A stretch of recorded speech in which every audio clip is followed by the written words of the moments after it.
Hello. Surprising cave കണ്ടതിന് ശേഷം ഞങ്ങൾ പോയത് ബാംബു ബോട്ട് യാത്ര നടത്താനാണ്. 50,000 വിയറ്റ്നാമി ഡോങ് ആണ് ടിക്കറ്റ് ചാർജ്. ഇതെല്ലാം ടൂർ പാക്കേജിൽ ഉൾപ്പെടുന്നതാണ്. കയാക്കിംഗ് ഞങ്ങൾ എടുക്കാതിരുന്നത് നനയാനുള്ള സാധ്യത കൂടുതലാണ്. നമ്മൾ പോകുന്ന ഈ ബോട്ട് ലുവോൺ കേവ് ക്രോസ് ചെയ്ത് 1 കിലോമീറ്റർ വിസ്തൃതിയിലുള്ള തടാകത്തിലേക്കാണ്. 100 മീറ്റർ നീളമുള്ള ലൈംസ്റ്റോൺ ആർച്ചാണ് ലുവോൺ കേവിനുള്ളത്.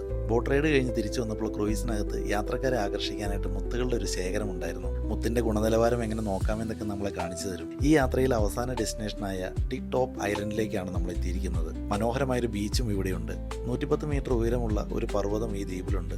മുകളിലെത്താൻ 450 പടികൾ കയറണം. മുകളിൽ നിന്നുള്ള കാഴ്ച നമ്മളെ അതിശയിപ്പിക്കുമെന്നുള്ളൊരു പ്രതീക്ഷയാണ് ഉണ്ടായിരുന്നത്.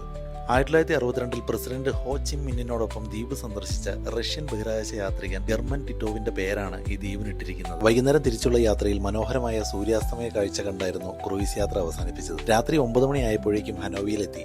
വിശപ്പുള്ളതുകൊണ്ട് നേരെ ഒരു വിയറ്റ്നാമീസ് റെസ്റ്റോറന്റിൽ കയറി. വിയറ്റ്നാമീസ് സ്പെഷ്യൽ റൈസ് വൈൻ ഇത്തവണ ഓർഡർ ചെയ്തു. മറ്റു ഫുഡുകളെല്ലാം ആദ്യമായി ഓർഡർ ചെയ്യുന്നതുകൊണ്ട് ഒരു പരീക്ഷണമായിരുന്നെങ്കിലും രുചി അടിപൊളിയായിരുന്നു. ബില്ല് കണ്ടാൽ നമ്മളൊന്ന് ഞെട്ടും. 5,30,000 വിയറ്റ്നാമി ഡോങ് ആണ്. പക്ഷേ ഇന്ത്യൻ റുപ്പിയിൽ കൺവേർട്ട് ചെയ്യുമ്പോൾ 1,800 രൂപയെ വരുന്നുള്ളൂ. അവിടെ നിന്ന് ഇറങ്ങി രാത്രി കാഴ്ചകൾ കാണാൻ തെരുവിലൂടെ നടന്നു. അടുത്ത ദിവസം തിരിച്ചു പോകുന്നതുകൊണ്ട് കുറച്ച് ഷോപ്പിംഗ് ഒക്കെ നടത്തി. ഹനോയി മാർക്കറ്റിന്റെ സൈഡിലൂടെ നടന്നപ്പോൾ വിയറ്റ്നാമി നാടൻ ഭക്ഷണശാലകൾ കണ്ടു. നമ്മുടെ നാടൻ തട്ടുകട തന്നെ. എന്തൊക്കെയാണെന്ന് ഞങ്ങൾക്കൊന്നും മനസ്സിലായില്ല. ഇവിടുന്ന് ഞങ്ങൾ നേരെ പോയത് ഹോട്ടലിലേക്കാണ്.